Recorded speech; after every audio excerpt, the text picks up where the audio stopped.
U.S. President Donald Trump said China is sending very strong signals following weekend trade discussions in Argentina, as uncertainty remains over what commitments were made between the two nations. Not to sound naive or anything, but I believe President Xi meant every word of what he said at our long and hopefully historic meeting, Trump said on Twitter Wednesday. All subjects discussed, Beijing will start to quickly implement specific items where there's consensus with the U.S. and will push forward on trade negotiations within the 90-day timetable and roadmap, the Ministry of Commerce said in a statement on Wednesday morning in China. Hours later, Bloomberg News reported that officials have begun preparing to restart imports of U.S. soybeans and liquefied natural gas, the first sign confirming the claims of Trump and the White House that China had agreed to start buying some U.S. products. Immediately, Trump retweeted an edited excerpt of that article Wednesday. In China, a Ministry of Foreign Affairs spokesman said that country hopes to speed up talks and is devoted to finding a solution to settle issues.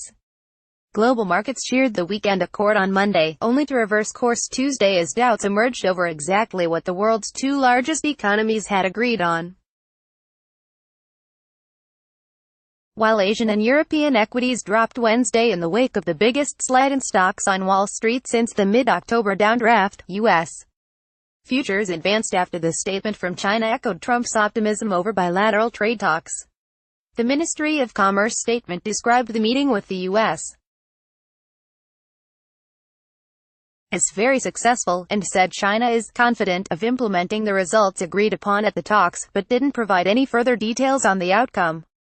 It was the first official confirmation from China that there's a 90-day window for the talks.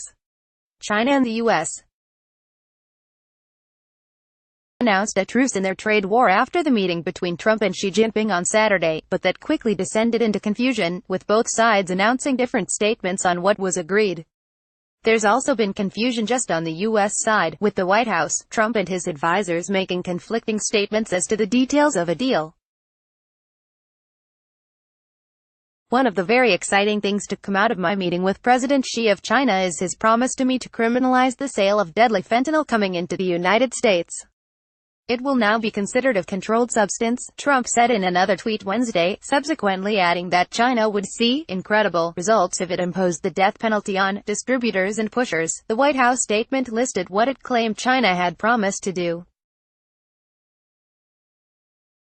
The most detailed explanation of what the Chinese say they agreed to came from Foreign Minister Wang Yi on Saturday in Argentina.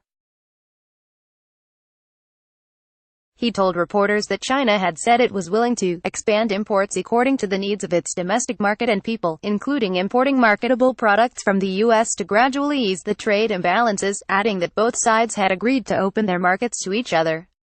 Chinese officials have been told to take necessary steps for the soybeans and liquefied natural gas purchases, according to two officials with knowledge of the discussions. It wasn't clear whether the preparations meant China would cut the retaliatory tariffs it imposed on those products, or when the purchases would happen. Chinese purchases of the goods collapsed after Beijing imposed tariffs on them in retaliation for U.S. import taxes. China also announced an array of punishments that could restrict companies' access to borrowing and state funding support over intellectual property theft. It set out a total of 38 different punishments to be applied to IP violations, starting this month. The document, dated November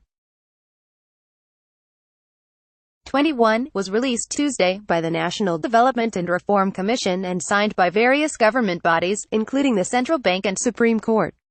Trump, who on Tuesday described himself as Tariff Man, continues to ratchet up pressure on China, saying there will be a real deal with China, or no deal at all.